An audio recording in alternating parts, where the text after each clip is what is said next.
Hi అండి. ఈరోజు పండు మిర్చి పచ్చడి ఎలా తయారు చేసుకోవాలో చూపిస్తాను. ముందుగా హాఫ్ కిలో పండు మిర్చిని మంచిగా వాష్ చేసుకొని ఆరిన తర్వాత ఇలా తొడిమలు ఒలుచుకొని పెట్టుకోవాలి. ఇప్పుడు స్టవ్ ఆన్ చేసుకొని పాన్ పెట్టుకొని 1 టీ స్పూన్ మెంతులు, 2 టీ స్పూన్ల ఆవాలు వేసుకొని దోరగా వేయించుకొని స్టవ్ ఆఫ్ చేసుకొని వీటిని చల్లార్చుకోవాలి. ఇప్పుడు పండు మిర్చిని ఇలా ముక్కలుగా కట్ చేసుకొని పెట్టుకోవాలి. ఇప్పుడు మిక్సీ జార్లోకి చల్లార్చుకున్న మెంతులు, ఆవాలను వేసుకొని 100 గ్రాముల కల్లుప్పు కూడా వేసుకోవాలి. అలాగే 125 గ్రాముల చింతపండును మంచిగా ఒలిచి వేసుకోవాలి.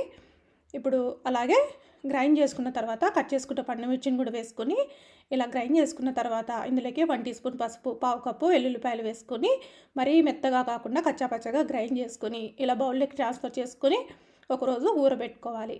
ఇప్పుడు స్టవ్ ఆన్ చేసుకొని ప్యాన్ పెట్టుకొని ఇందులోకి 150 ml ఆయిల్ పోసుకోవాలి. ఆయిల్ వేడెక్కిన తర్వాత 1 టీ స్పూన్ శనగపప్పు, మినపప్పు, కొంచెం మెంతులు, 2 టీ స్పూన్ల ఆవాలు, జీరా, 7-8 కచ్చాపచ్చగా దంచుకున్న వెల్లుల్లి రెబ్బలు, అలాగే 3 ఎండుమిర్చి కూడా తుంపి వేసుకొని ఇవన్నీ వేగిన తర్వాత ఇందులోకి 2 రెమ్మల కరివేపాకు కూడా వేసుకొని వేయించుకొని ఇందులోకి పండుమిర్చి పచ్చడిని వేసేసుకొని ఆయిల్ మొత్తం పట్టుకునే విధంగా ఇలా కలిపేసుకోవాలి. పచ్చడి మొత్తం ఆయిల్లో కలిసిన తర్వాత పచ్చడి నుంచి ఎక్సెస్గా ఉన్న ఆయిల్ మొత్తం ఇలా బయటకు వస్తుంది. అలాంటప్పుడు స్టవ్ ఆఫ్ చేసుకొని పూర్తిగా చల్లారిన తర్వాత ఎయిర్టైట్ గాజు సీసాలకి స్టోర్ చేసుకుంటే సంవత్సరం పాటు నిల్వ ఉంటుందండి.